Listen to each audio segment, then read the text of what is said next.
Sodom and Gomorrah stood as symbols of wealth and excess, their grandeur visible from miles away. Marble columns adorned the gates, and golden statues glistened in the sunlight.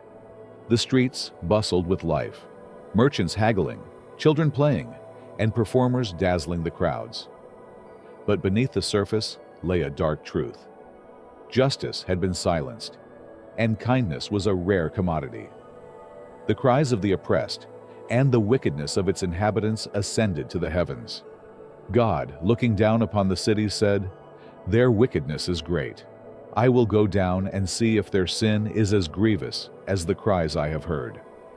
High above the cities, on a barren hill overlooking the lush valley, Abraham stood in quiet contemplation.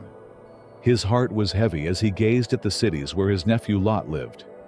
He felt the weight of impending judgment and fell to his knees, raising his hands to the heavens. "Lord," he began, his voice trembling, "will you sweep away the righteous with the wicked?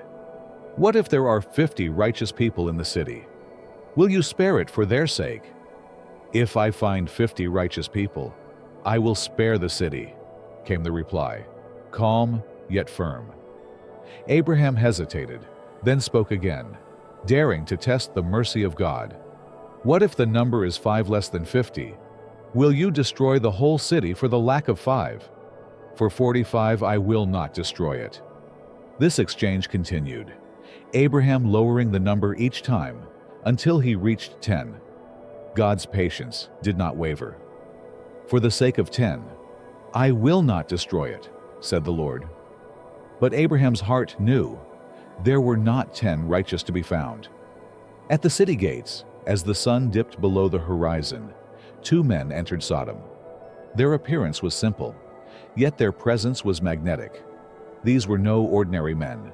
They were messengers of God, angels sent to carry out divine judgment. Lot, sitting at the gate, recognized their nature immediately.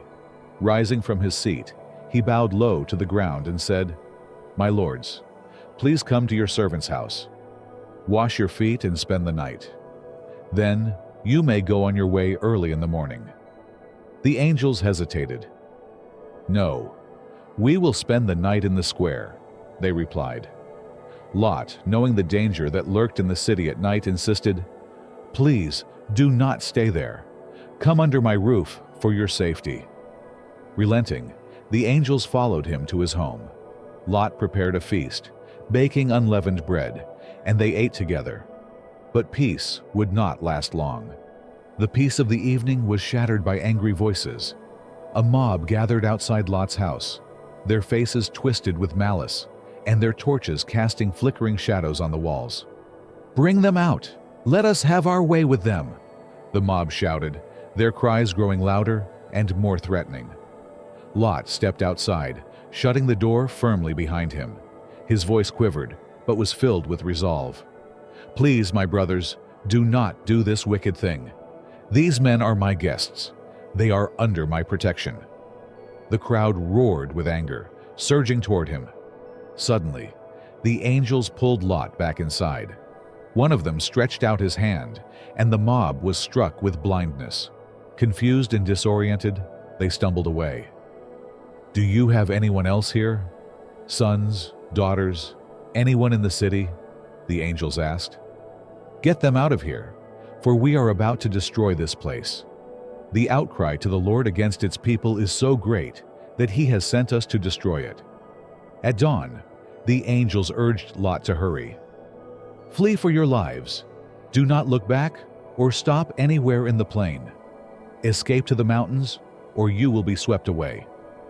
Lot hesitated, but the angels grasped his hands, along with those of his wife and daughters, and led them out of the city. As they fled, Lot's wife turned to look back. In that moment, judgment fell upon her, and she was transformed into a pillar of salt. The moment Lot and his daughters reached safety, the skies opened and judgment rained down. Fire and sulfur poured from the heavens, consuming everything in its path. The once thriving cities crumbled into ash, their pride and sin erased in an instant. The earth groaned, and the horizon glowed with the fierce light of destruction. Sodom and Gomorrah were no more. As the sun rose, Lot and his daughters stood on a barren hill. The valley below was a smoldering wasteland, silent and lifeless. Smoke curled into the sky, where a faint rainbow appeared, a symbol of hope and renewal. Lot's heart was heavy, but he held on to the promise of God. Even in judgment, there was mercy. The story of Sodom and Gomorrah would live on, a warning for generations to come and a testament to the consequences of rejecting God's grace. Both the biblical story and modern disasters like fires can serve as a call for introspection. In the last night in Sodom, the city's inhabitants faced judgment because of their corruption and wickedness. Jesus is Lord.